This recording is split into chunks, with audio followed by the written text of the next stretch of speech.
Si parler de la mort et du deuil est considéré comme plus ou moins tabou dans notre société, l'univers cinématographique, lui, aide à réfléchir sur le sujet.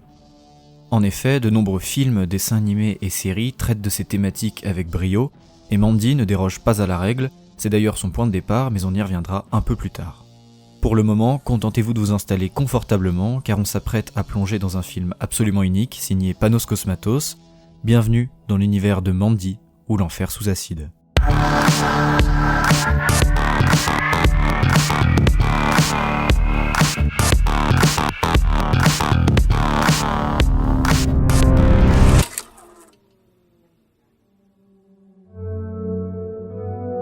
L'histoire se déroule aux alentours des années 80. On y découvre Red, un bûcheron qui vit un amour fusionnel avec Mandy, qui semble porter sur elle les stigmates d'un passé douloureux.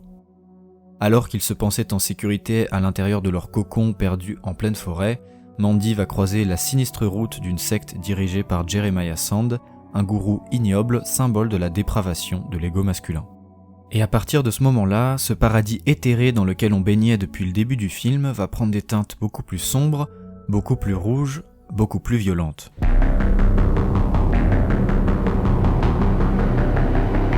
Mandy indique clairement dans ses premières minutes que ce n'est pas un film pour tout le monde.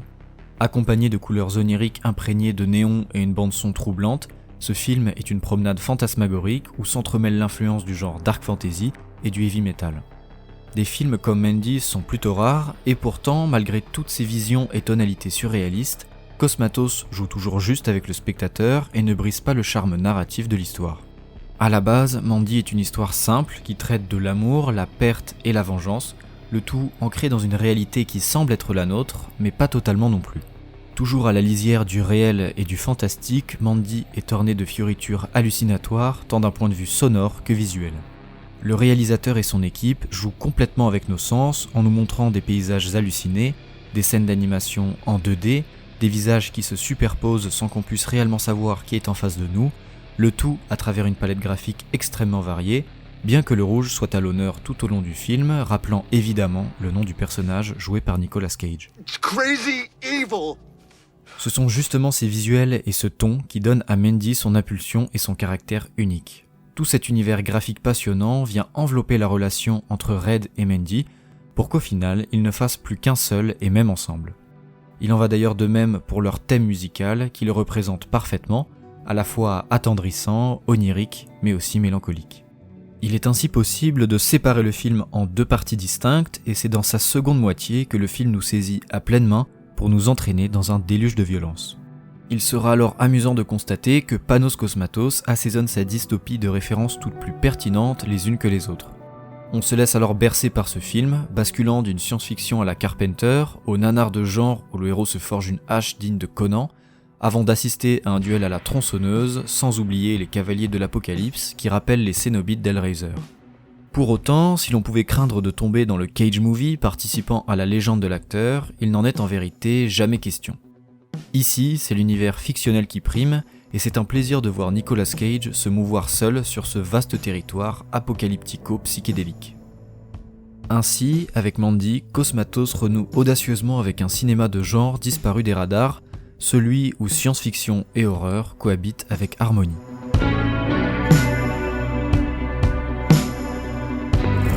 Enfant, Panos Cosmatos était fasciné par les pochettes de films d'horreur des années 80, mais ses parents lui interdisaient de regarder ces films.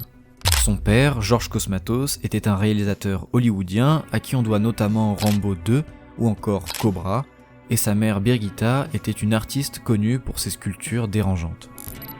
Le décès de ses deux parents va énormément affecter Panos et il se rendra compte petit à petit que les deux films qu'il réalisera, d'abord Beyond the Black Rainbow en 2010 puis Mandy en 2018, font partie d'un processus de guérison et de deuil suite à la perte de ses parents. Comme il le dit lui-même, son premier film était une sorte de deuil abstrait et métaphorique suite à la perte de sa mère, et avec le décès de son père en 2005, Panos comprend petit à petit qu'il a besoin d'un antidote qui lui servirait à exprimer ses émotions qu'il tentait de cacher depuis trop longtemps. Beyond the Black Rainbow l'aida à comprendre ce besoin, et Mandy, quant à lui, est devenu cet antidote. Véritable volcan grondant, ce film bouillant de rage tente d'agir comme une libération pour le cinéaste, avec la fin de plusieurs années d'émotions refoulées, qui refont surface telle une éruption durant la deuxième partie du film. Avec ce deuxième long métrage, Panos Cosmatos tente de donner un aperçu au public des profondeurs de l'amour et la pure intensité du désespoir que l'on éprouve après avoir perdu un proche. Cependant, l'amour, la perte et le deuil ne sont pas les seuls thèmes du film. Le cinéaste met un point d'orgue à ridiculiser l'ego masculin dans tout ce qu'il y a de plus toxique.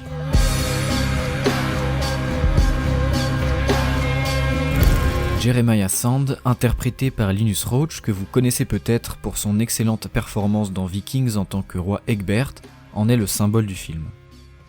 Véritable gourou de sa petite secte, ce personnage se considère comme un dieu, et par conséquent que tout lui revient de droit. On sent bien que Panos Cosmatos est sensible à ce type de sujet et qu'il est cathartique aussi bien pour lui que pour nous d'assister à l'humiliation de personnes dotées d'un ego démesuré, et surtout lorsque ce sont des hommes. Le réalisateur dit lui-même qu'il pense être allergique à la testostérone et que la sentir dans son corps le rend presque malade ou encore épuisé.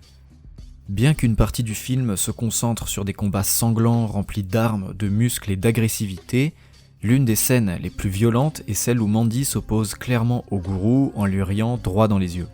Pas une seule goutte de sang n'est versée à ce moment-là, et pourtant on fait face au massacre de l'ego masculin d'une personne qui avait bâti toute sa vie autour. Une scène qui devient l'incarnation de ce que Margaret Atwood avait écrit. Si l'on demande à des hommes la raison pour laquelle ils craignent les femmes, c'est par peur d'être moqués ou humiliés, mais lorsqu'on demande à des femmes la raison pour laquelle elles craignent les hommes, c'est par peur d'être tuées.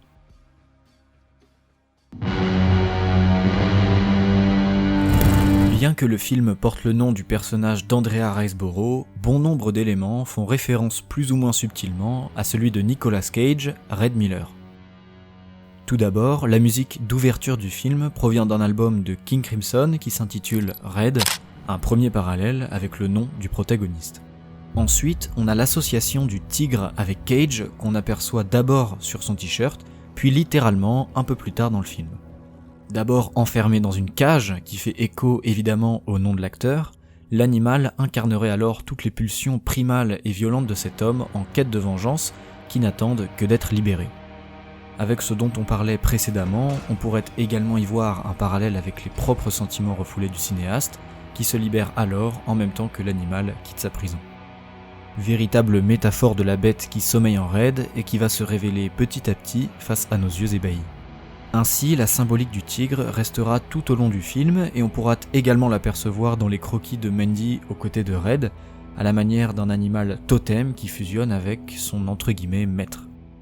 Le film possède également son lot de scènes complètement dérangeantes, mais l'une de celles qui m'a le plus frappé lors du visionnage est celle de l'apparition du fameux Cheddar Goblin.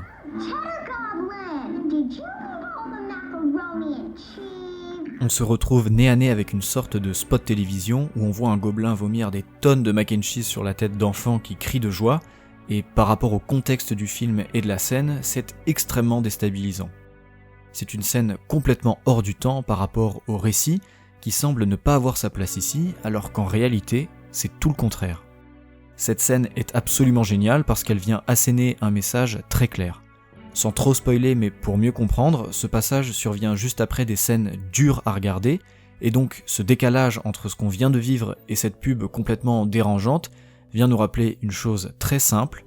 Peu importe l'horreur à laquelle vous venez d'assister, le monde, lui, continue de tourner comme si rien ne s'était passé.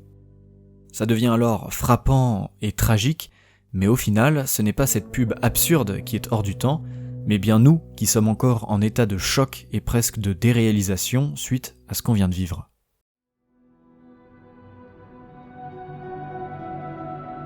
Cosmatos a simplement pris une histoire sur l'amour et la perte et l'a transformée en quelque chose d'inoubliable. Mandy est un long métrage souvent réduit à sa partie violente et trash, alors qu'en grattant un peu à la surface, on s'aperçoit rapidement qu'il y a une grande sensibilité que le réalisateur a insufflée dans son œuvre. Le cinéaste tente de nous montrer une version fantasmée des années 80 dans lesquelles il a grandi, remplie de nostalgie, de références aux films d'horreur de l'époque, mais également d'un temps où il partageait sa vie avec ses deux parents, ici personnifiés par Red et Mandy. Ce second long métrage est fort d'une direction artistique très stylisée qui permet d'instaurer une ambiance tout aussi pesante qu'éthérée. Avec une approche très contemplative d'un monde gangréné par la drogue et le dogmatisme, on y suit le périple éprouvant de Red Miller qui va se transformer en voyage initiatique qui le mènera aux portes de l'enfer, voire même de la folie. On a également la chance d'avoir un récit accompagné d'une bande-son envoûtante réalisée par le compositeur Jóhann Jóhannsson, décédé en février 2018, et qui avait accompagné Denis Villeneuve dans Prisoners, Sicario et Premier Contact, ou encore dans Mother de Darren Aronofsky. This is even better.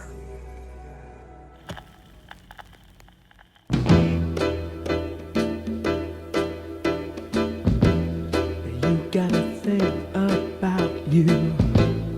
I just can't live without. Ajoutez à cela un grain de pellicule artificiel à l'image et des effets visuels qui font honneur à l'horreur cosmique de Lovecraft, et vous avez un trip de 2 heures qui restera gravé à jamais dans vos mémoires.